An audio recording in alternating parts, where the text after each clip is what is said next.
这个甘草干姜汤跟炙甘草汤共通的主症都是这个人在咳的时候会一直有那种稀稀的痰，而这个稀稀痰呢，当张仲景说是盐末咸末，所以这个痰呢，有可能是你从你的气管里面咳出来大量的稀痰，也有一部分的可能是你的，就是你知道，有些时候犯恶心的时候那种吐的那种口水那种感觉，就是一半一半的可能性。而这个盐末那这两个的差别是什么呢？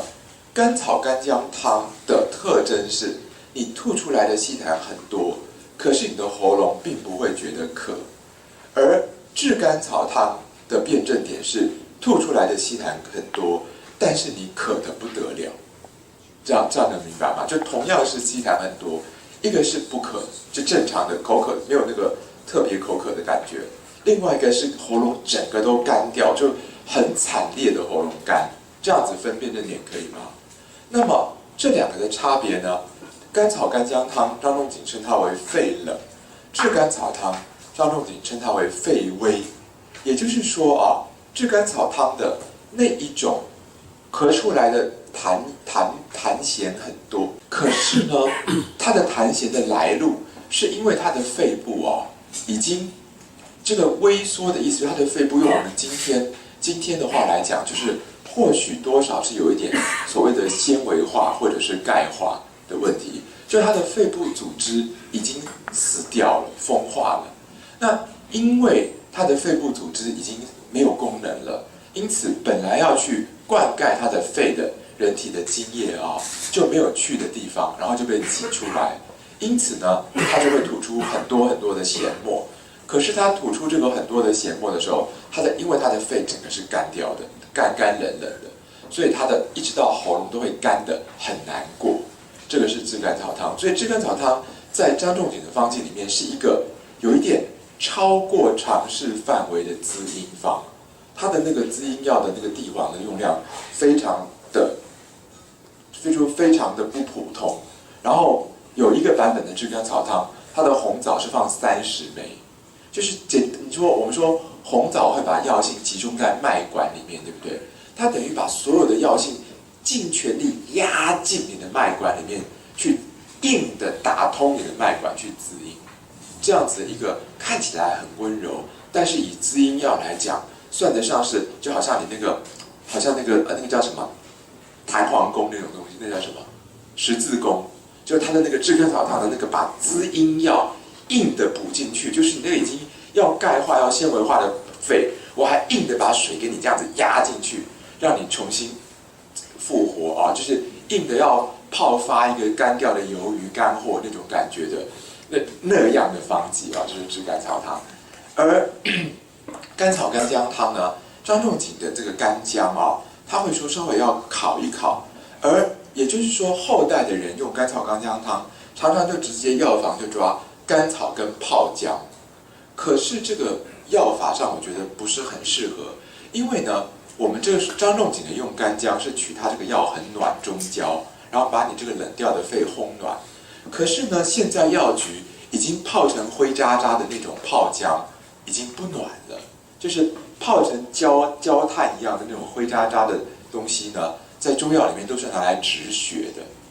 但是暖度是不够的。所以如果你今天要开张仲景的那个甘草干姜汤，你又不想要自己泡那个姜的话，那你就可能2/3的姜买药局的干姜，1/3的姜买药局的泡姜，那这样子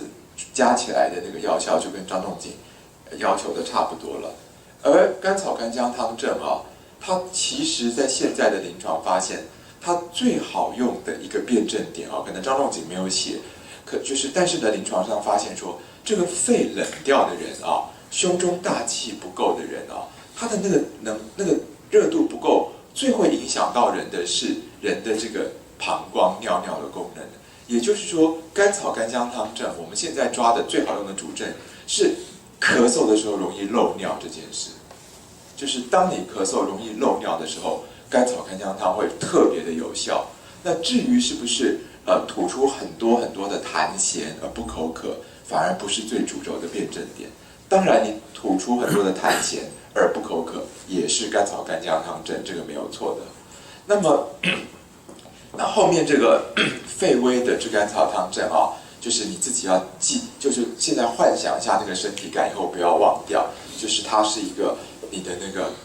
吐出来那个稀痰是多的一塌糊涂，可是你的喉咙也是干的一塌糊涂，这样的一种感觉。那当然，或许啊，现在有一些人可能体质不好，有所谓的干燥综合症，对不对？他可能不一定稀痰很多，但是呢，他的那个喉咙常常都是干的不得了的。那这种情况用炙甘草汤也会有相当的疗效。那当然，这种滋阴的方我们还有提过猪肤汤，是不是？所以你可以两种都用，看看哪一种比较有效果。又或者是其实讲过的小建中汤里面那么多的麦芽糖，其实也是很滋阴的。所以如果这个干燥综合症的人，他就是跟你讲哇，眼睛非常的干涩，那这样的人说不定小建中汤比较有用。所以就是一个病人身上，可能西医会给一个病名，但是你可以在他身上找到你比较好开药的辨证点啊，这样子来操作。那这个炙甘草汤呢，它还有在《伤寒论》里面出现一个地方，就是太阳篇的最后，我们不翻了，我用说的好不好？因为它的条文很简单，叫做麦结醋心动剂。这个麦结醋心动剂呢，在就是太阳篇的最后倒数第2条的地方。那这个麦结醋心动剂，在桂林本是写麦结代心动剂。那这个代麦代替的代，或者是促麦，这个急促的促啊，桂林本写结醋，我是觉得实际上临床比较是结醋而不是结代。那个其实结脉哈的意思就是说，这个脉一般人的那个脉的跳动是随着时间有一定的坡形，对不对？结脉就是有2个坡形重叠到一起了，就是跳一跳好像那个不整一下，跳一跳不整一下，就是2个坡形撞到一起不整齐的脉叫做结脉。那代脉的话，是你的脉的跳动的频率并没有太多的变化，但是中间偶尔会少一下。那促脉呢，就是跳的比正常人要快一些，而偶尔少一下。那一般中医的常识性的说法是认为，促脉就是跳得比较快而少一下的话，代表你的血不够。这个血不够，就是当然中医的说法都不是极端科学而客观的，但是中医的一种想象，就好像你的血管里面的血都不够的话，你心脏在打这个血的时候，就会好像用力一点，想打多一点血。可是打多一点血又不够了，你一直挤过去，然后后面也没有血，对不对？那个不够的血又会好像倒抽你一下，所以就会跳得特别快，又被倒抽一下而停一下的这种心跳不规律。而那个正常的跳动频率偶尔少一下的那个代脉啊，中医的常识认为这个人是有死脏，就是哪一个内脏已经死掉了，然后血进不去了，才会偶尔被顶回来一下。所以一般来讲的话，如果是脉结代的人，大概就很快就死翘翘了，所以应该不是这个汤剂可以治的。那另外一个炙甘草汤的使用的地方哈，是金匮要略里面引唐朝的别的方书的主症点，叫做心中温温夜夜，就是这也还不一定是咳嗽啊，就是你整个胸口，你觉得整个胸口到主观的肺的这个地方都觉得很不清爽，就是整个胸口觉得不清爽。但是这个不清爽3个字，我想对于同学来讲不是一个好用的辩证点，对不对？所以就这个主症就姑且不抓就算了啊。就是什么叫做心中温温夜夜，就是闷闷的难受，就是不是痛，但是就是闷闷的不清爽。有痛的话就挂到胸壁篇去了，就不是用这个方子了。那么炙甘草汤的这个主要结构啊，要跟同学说一下地黄的使用。就是我们今天如果要填骨髓的话，通常地黄是泡制过的。你有没有听说过地黄泡制的时候要什么9蒸9晒？有听过吗？就是地黄这个药，它如果用生的，基本上人体是能够吸收这个药性，但是生的地黄会很凉血，就是会让人的血冷掉。它有消炎的效果是不错，也有滋阴的效果是不错，但是它有凉血的副作用。所以如果你用生地黄，或者今天药局是晒干的，就是干地黄。有的时候女生用了生干地黄之后，那第2个月的 MC 就会比较晚来，她的血分被凉到了，这样的可能。那但是呢，你说因为不喜欢地黄这么寒，所以就泡制过。可是呢，通常泡制过1次的地黄，它又变得很不好消化，就是中医叫做腻嗝，它会很油腻的粘在你的膈上不下来。也因此，我们张仲景的做法是，他用地黄一律都用生干地黄，但是呢，如果他是需要拿来当温补的，他就会在这个药方里面加酒一起煮。那我们加酒的话，就加现在一般的那个酒精度30上下的，比如说什么绍兴酒那一类的酒就可以了。那加酒煮的地黄的话，不然的话，就像肾气丸，它的吞服法是用米粥来吞服，或者就用酒吞服。那米粥可能到肚子在消化过程也会有一点那个，就是让它地黄不那么暖的效果。我不知道，其实粥不是特别暖的东西，可是吞肾气丸真的可以，就是那个肾气丸就是用生地做的，有了粥它也不会寒到人。那不然用酒吞的话，让这个地黄虽然是生干地黄，但是它却可以药气运行得开。但是我们今天遇到的问题是，到了后代方的时代，比如说做肾气丸好了都会喜欢用泡制过的那个熟地来做。那这个时候我们这个药局一般卖的那种8味肾气丸，就常常会出现补不进去反而乱上火的问题。也因此，现在有很多的从前应该说这10几20年，都有很多人说我不能吃8味地黄丸，一吃就上火了，因为它太补肾阳了，所以我要拿掉那个贵妇，只吃6味地黄丸，这个样子有此一说。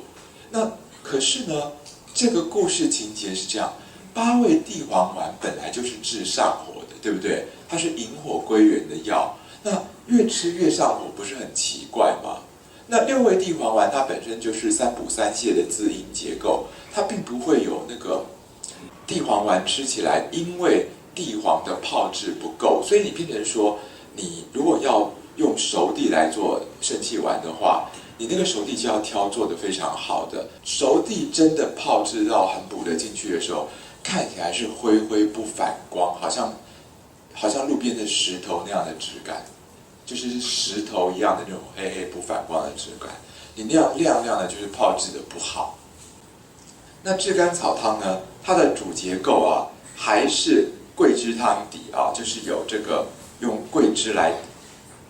生姜来带这个结构。那你说要不要什么芍药之类的呢？因为它带的药都是很重的药，就是药性运行不动的药，所以就再用芍药拖住就没有意思了。所以就是桂枝、甘草、生姜、红枣。那因为这个东西要特别补进血分，所以要30颗红枣。那当然啦，特别要把阳气抓进血分的，还有一个厥阴篇的那个当归四逆加味汤。可是当归四逆加味汤是25颗红枣，那你看那25颗红枣要加上当归，那也是尽全力要把散失的阳气拉进血分的做法。当然，为什么一个30，一个25那个中国大陆从前那个刘立宏教授，他有说，他认为呢，中国人对于这个数学是有迷信的，就是25是1加3加5加7加9，这个是阳数的总加。那当归四逆汤是一个补阳的药，那炙甘草汤是一个滋阴的药，所以它会采取2加4加6加8加10的，就是阴数的总数的30，就是有此一说。而这个炙甘草汤，它是一个讲最简单的说法，就是一个最补血的几个最补血的方之一。那地黄呢，不但能够填补髓，同学要记得煮这个汤，张仲景的煮法是这个水8碗，还要配酒7碗，所以你抓一铁炙甘草汤，如果是原方原铁的话，那一铁药已经不便宜了，然后你再那么多碗酒下去，你就觉得太贵了，我煮不了第2次了。那这个方剂它是张仲景的几个就是滋阴药用的最多的方剂之一。像张仲景滋阴药用的特别多的，比如说什么麦门冬汤， 7碗麦门冬，那个音都已经滋到你不知道怎么吃下去了。然后猪肤汤，对不对？那个猪皮也是非常滋阴的。然后还有炙甘草汤，还有一个就是猪油煎头发，就把头发熬化在猪油里面。那几个都是张仲景的超级滋阴方。那还有猪鸟汤，就是2颗鸡蛋黄啊，就是张仲景的滋阴是有这样的滋阴的路数。那比起后代方啊，凡是阴虚就只用一个什么6味地黄丸这种很狭窄的做法。我觉得以学习来讲，你看张仲景的方就会知道说，哦，所谓的阴虚就是有形的身体物质的层面不足，有这么多的路数，就是你的血造不出来，用炙甘草汤；你的脾胃吸收不到营养，用小建中汤；你的脑有一点结构上的小刮伤，用鸡蛋黄的猪鸟汤。就是各个地方不同的阴，或者你老得特别快啊，整个人都容易上火，用猪皮的猪肤汤，对不对？就是各个地方不同层次、不同向度的阴都有不同的打法，而这一块在张仲景的系统里面是极端清楚明白的东西。那当然，这个炙甘草汤，因为它主治有包括心跳不规律，所以麦门冬半碗，这个是通虚理用的。那至于说麻仁啊。麻仁这个东西是这样，很多老中医在解释炙甘草汤的时候，都会觉得说，麻仁一般在阳明篇里面是拿来润肠的，所以呢，他们就会觉得说，为什么要放个通润大便的麻仁呢？麻子仁，那是不是因为心脏病的患者啊，如果大便太用力呢，就会不小心心脏病发作死掉，所以要大便润一点，心脏病才不会发作，就是比较强词夺理的解释。那这个用麻仁的问题呢，我会觉得我比较会采取我干爹跟我讲的一个他的看法，他认为说，他说中国人这个麻仁火麻仁这个东西啊，其实它的那个植物成分跟那个抽大麻的那个大麻是很类似，是有类似的。他说他们乡下，他们小时候在乡下，这种种出麻仁的那个麻啊，那个牛如果吃草嚼到麻叶子，也会发牛疯嗨起来的。所以他认为这个麻仁，然后《神农本草经》又说这个麻仁9服是什么通神明之类的东西，见鬼神还通神明。所以他认为说，这个麻仁其实是作为一个界面，就好像人的心脏要跳动哦，必须从那个灵魂里面哦，潜在意识的世界提供什么能量，那个心脏才能跳动。所以，我干爹的认为是麻仁是用来调节某一种让心脏的跳动能够规律的，好像来自于潜在意识的能量，就是大概他是以这个角度看麻仁。那这个阿胶，问一下，现在阿胶还是用阿井的水熬的驴皮胶吗？听说应该都是用自来水熬的黄牛皮胶比较多了吧？阿胶是这样子，中国人说驴这个东西哈，因为驴子啊，它特别有用的地方是，如果你要驮货物或者载人啊，就爬的是那种弯弯曲曲的那种很陡的山坡路，驴子会比马要好用。那所以呢，中国人说驴子能够这样子上坡下坡，像是美国大峡谷的导览，不是有一个用个驴或者骆驼的人嘛，对不对？他说这个动物是其力在腰，就是驴子这个生物的所有的力道是集中在腰的。那当然补腰的话，可能有中国人的身体观就会觉得可能会跟肾啊或者是带脉啊有相关，但是呢，如果我们今天是要用这个驴皮胶，甚至你今天用烂一点的牛皮胶来做阿胶好了，其实中国人认为阿胶的药性有一大半是来自于阿井的水，就是中医的说法是阿井的水是那个山东叫济水那个地方，济水那条河，他说阿井是济水伏流，就是这个济水这条河里面啊，就是济南路的那个济嘛啊，那济水里面如果有一种水啊是特别的重，而沉到地层底下的话，它会渗透到地底，跑到阿井那边出来，所以是水质特别重。但是呢，这个阿井的水的药性如何呢？中医就会说我们有一些有名的泉水，它是泡茶特别甘醇的，而这些有名的水呢，它都会有那个泉水的特别的重的感觉。他说什么样是重的感觉呢？他说，比如说你这一碗水啊，装一满碗的这个泉水，你就一个一个铜钱丢进那个碗，那个泉水啊，满出碗面还不掉下来的，那个表面张力特别大的，就是力气比较大的泉水。那阿井的水就是那种水，就是表面张力特别大的，所谓济水浮流。所以如果用今天的西医学的感觉来说的话，就是阿胶能够让血变得沉稳这件事情。而以西医的人体生理学来讲的话啊，你可以说这样子吧，就是生地黄补血浆，